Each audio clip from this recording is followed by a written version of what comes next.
मेरा नाम नवगंज वाडफ नगर जी सर, आपसे हमको प्रश्न है। जो मणिपुर में आज एक घटना घटा हुआ है, तो नारी शक्ति को प्रेरित करना है, तो आज हम मीडिया जगत में लोग कैसे आगे बढ़ेंगे, इसके लिए क्या करना है? हाँ, मणिपुर का जो घटना घटा है बड़ा दुर्भाग्यजनक है। देश का न सिर्फ आदिवासियों का अपमान है बल्कि पूरे भारत देश का नारी जगत का और मानव अधिकार का भी उल्लंघन हुआ है। और यह उल्लंघन एक सोची समझी रणनीति के तहत हुआ है। इस देश के 85% मूल निवासियों का मॉरल डाउन करने के लिए आरएसएस के द्वारा प्रायोजित वो घटना था, क्योंकि जो दोषी व्यक्ति था वो आरएसएस का सदस्य था। क्योंकि जब उनकी गिरफ्तारी हुई बाद में पता चला कि वो आरएसएस का व्यक्ति है। तो ये पूरे देश में संविधान के खिलाफ में जो मुहिम आरएसएस के द्वारा चलाया जा रहा है, और जो मनुस्मृति में जो नियम विधान था कि शूद्र लोगों को संपत्ति, धन और शिक्षा अर्जित करने का अधिकार नहीं है, इसलिए पूरे भारत देश के जो 10 राज्य हैं अनुसूचित राज्य खासकर, और जो मणिपुर है, नागालैंड है, त्रिपुरा है, अगरतला है, ये विशेष राज्य के दर्जा के अंतर्गत आते हैं संविधान के अनुच्छेद 371 के तहत। और जहां आज हम खड़े हैं ये संविधान के अनुच्छेद 244 एक्ट के तहत आता है, शेड्यूल डिस्ट्रिक्ट एक्ट है। यहाँ कार्यपालिका शक्ति का विस्तार ही नहीं हुआ।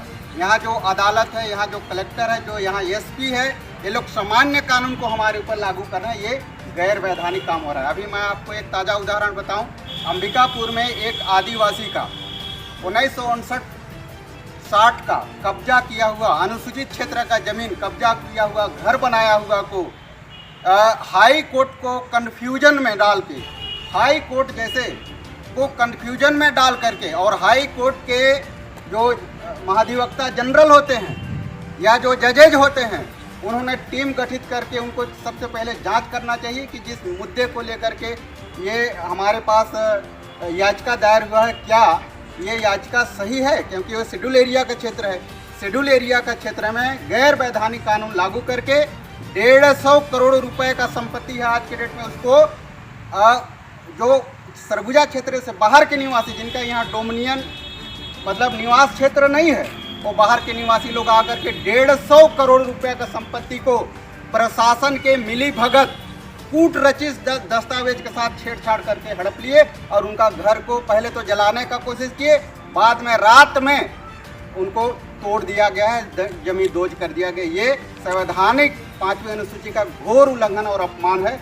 इनको तो 5वीं अनुसूची क्षेत्र में रहने तक का अधिकार नहीं है, क्योंकि सुप्रीम कोर्ट का जजमेंट आदिवासी एक्शन बनाम यूनियन ऑफ इंडिया उड़ीसा 2010 का ये डिसीजन है कि अनुसूचित क्षेत्र में गैर जनजाति व्यक्ति को रहने का अधिकार नहीं है। सुप्रीम कोर्ट का डिसीजन है, लेकिन यहाँ कोर्ट ऑफ कंटेम्प्ट अधिकारियों के ऊपर लगना चाहिए, और यहाँ के जो भी डीसी हैं, एसपी हैं, उनके ऊपर लगना चाहिए, क्योंकि उन्होंने अनुसूचित क्षेत्र में अवैध ढंग से कार्यपालिका शक्ति का विस्तारीकरण करके आदिवासियों पर हमला बोला। इनके ऊपर एट्रोसिटी एक्ट होना चाहिए, और राज्य सरकार के ऊपर सामूहिक जुर्माना लगना चाहिए। मानव अधिकार संरक्षण अधिनियम के तहत धारा 10 के तहत शासन के राज्य शासन के ऊपर भी लगना चाहिए 100 करोड़ रुपए का जुर्माना।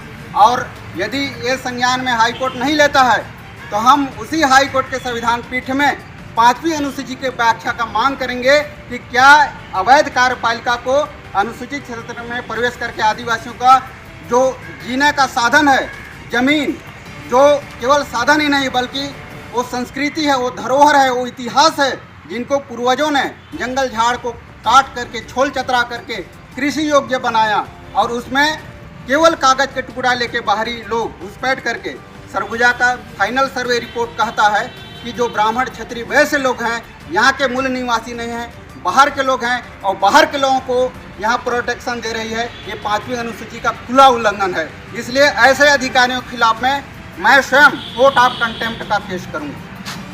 जी सर, बहुत बहुत धन्यवाद जानकारी देने के लिए।